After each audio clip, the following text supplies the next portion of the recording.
on the line with us, Lee Fang, the investigative journalist with the Intercept, contributor to The Nation. His website, he writes for the website, theintercept.com and thenation.com. You can tweet him at LH Fang, or at The Intercept or at The Nation. Lee, welcome back to the program. Hey, Tom. Thanks for having me. It's great to have you with us. Excuse me, hiccups here. Back about 2 years ago, you did a fabulous investigative report for The Nation, if my memory is correct and my notes, and about a shipping firm, an international shipping firm owned by Elaine Chao's family. The article was titled "Mitch McConnell's Freighted Ties to a Shadowy Shipping Company." Do I have that right? Yeah, that's right.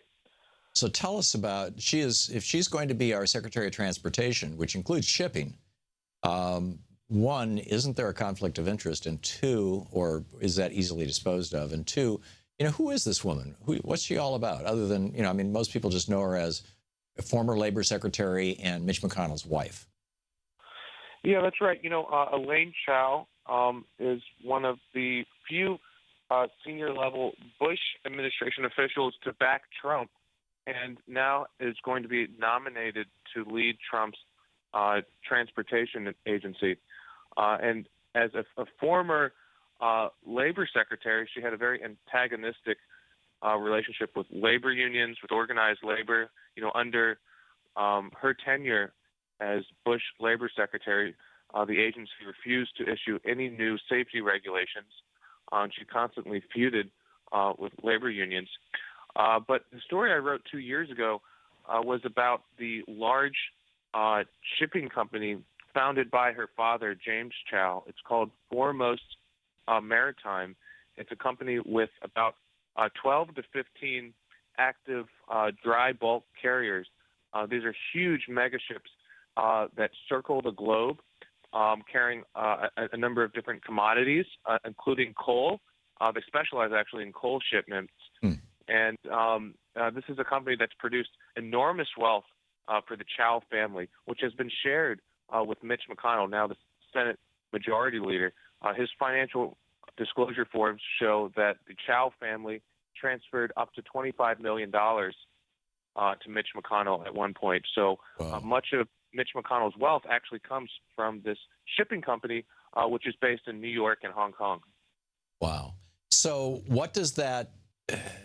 So again, back to the question, does that represent a conflict of interest for Elaine Chao as Secretary of Transportation? Or is this, because this is a family-owned business, is she able to basically take herself out of it? Or, and what does that say about how she's going to, in all probability, influence policymaking going forward, both in the area of transportation, but also when she's just sitting in the cabinet room with the president and has his ear? Well, on a kind of technical level, there are a lot of ways that she could avoid conflict of interest laws and get through the nomination process perfectly legally. But as a matter of just kind of the spirit of the law, this is where her family wealth comes from. Even if she divests technically from the firm or shows that she doesn't have any direct financial ties, this is a company that employs her entire family, has provided her with a very comfortable amount of wealth.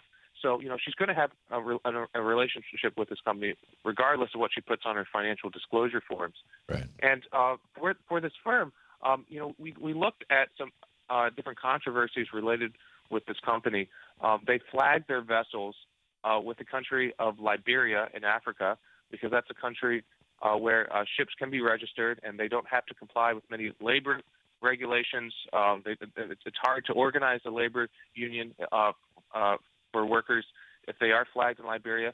The companies are also, the ships are actually organized as separate LLCs, and each one is registered in different countries that are known for tax avoidance, such as Panama, the Marshall Islands, and Hong Kong. And this is so they can hide the profits from their shipping operations? I think that's likely. These companies are a black box. They have to, it's a privately held company. They have to report very little information. Even their website is basically a blank page. So, we know very little, but it seems extremely likely that they would flag their ships in Liberia and register them in a place like Panama, with very few that are known for tax avoidance laws. And there are a number of issues here.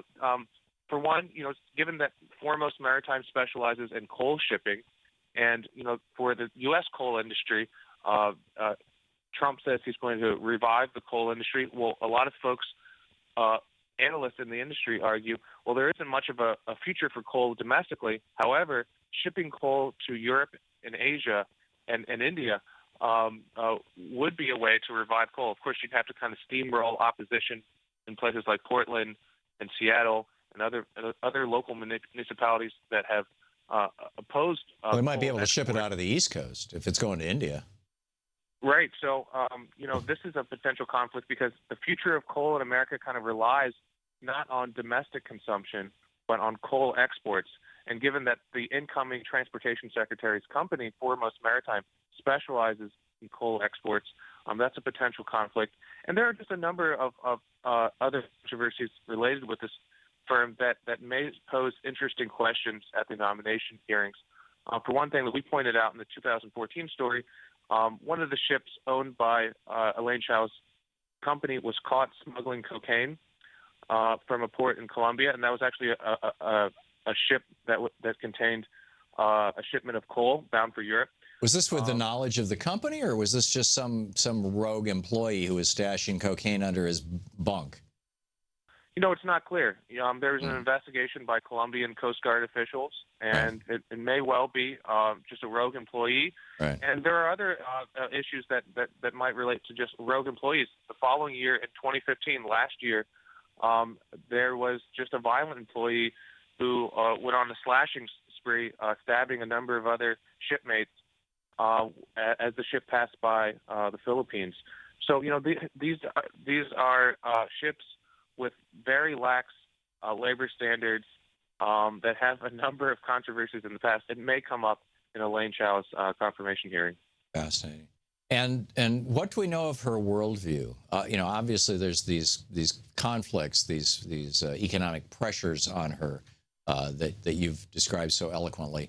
But like I said, when she's sitting around the table with Donald Trump and all the other members of the cabinet, they're going to be discussing international relations. They're going to be discussing the Supreme Court. They're going to be discussing, Roe v. Wade. They're going to be discussing labor law, as you mentioned.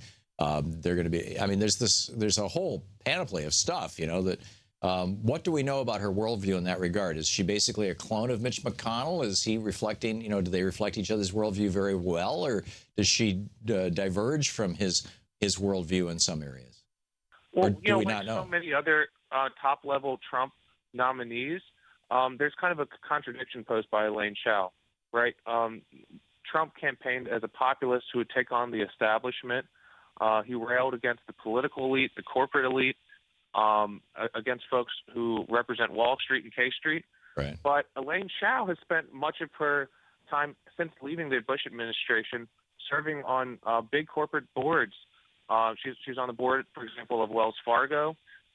She's on the board of a number of other corporations.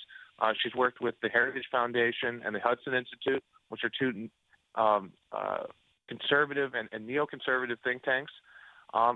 Just looking at her tenure at the labor secretary, she has a very friendly view to big business and antagonistic view towards labor unions. Labor unions celebrated when she finally left, and one of the few rules that she actually promulgated as labor secretary was a rule that actually increased disclosure requirements on labor unions, but without doing anything to increase rules concerning businesses or the consultants businesses hire to prevent labor unions from organizing. So, this is a person who has worked with some of the largest businesses in America, has served on the boards of them. She also serves on the board of News Corporation. Rupert Murdoch's organization. Right.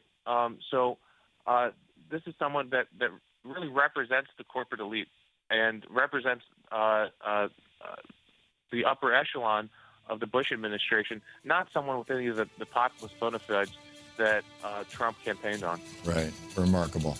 Lee Fang, you are You're the best. One of the finest investigative journalists in the United States. If you don't read his stuff over at the Intercept, start. Or this particular piece is 2 years old. It's from The Nation, but it's still brilliant.